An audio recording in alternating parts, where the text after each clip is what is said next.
अब आते हैं इंस्ट्रूमेंटेशन में। इंस्ट्रूमेंटेशन में उसके स्ट्रक्चर देखेंगे, रिजिडिटी देखेंगे। तो रिजिड स्ट्रक्चर होता है उसका इसका स्ट्रक्चर बहुत रिजिड होता है, तो फ्लोरेसेंस इंटेंसिटी ज़्यादा होगी। और फ्लेक्सिबल स्ट्रक्चर रहेगा, अगर उसमें कुछ प्रकार का सॉलिड की कमी होगी या सेमी सॉलिड या फ्लेक्सिबल एकदम होगा तो भी फ्लोरेसेंस इंटेंसिटी घट जाएगी। तो यहाँ पर लिखा हुआ है लेस फ्लोरेसेंस इंटेंसिटी। स्ट्रक्चर में देखेंगे रिजिड स्ट्रक्चर है, तो रिजिड में यहाँ पर है एक बेंजीन आगे है, एक किनारे लगा हुआ है, बीच में एक पेंटागोनल शेप है, तो ये रिजिड स्ट्रक्चर है। और इधर एक बेंजीन इधर है और बीच में एक बॉन्ड है, फिर एक बेंजीन है, तो ये जो है फ्लेक्सिबल स्ट्रक्चर है बाइफिनाइल का। अब इफ़ेक्ट ऑफ टेम्परेचर को देखते हैं। जैसे जैसे टेम्परेचर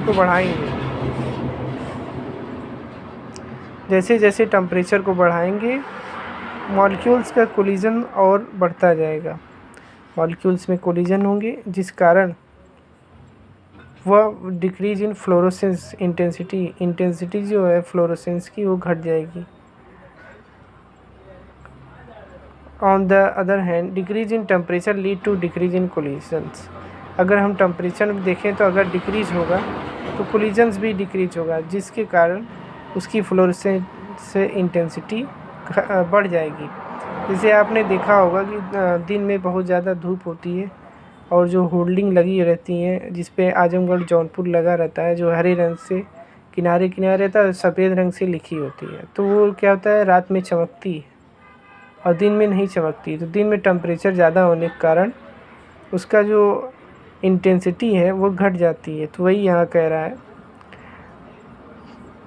विस्कोसिटी देखेंगे तो विस्कोसिटी अगर बढ़ेगी, increase in the viscosity to decrease collisions of molecules. Viscosity अगर बढ़ी तो मॉलिक्यूल कोलिजन कम होंगे, जिस कारण से इनकी इंटेंसिटी फ्लोरेसेंस की ज़्यादा हो जाएगी। अब जैसे विस्कोसिटी अगर घटाएंगे तो कोलिजन मॉलिक्यूल में ज़्यादा टकराव होगा, मॉलिक्यूल्स आपस में टकराएंगे, तो उसको कहेंगे, उसका जो रिजल्ट आएगा वो होगा fluorescence intensity decrease. Fluorescence intensity घट जाएगी।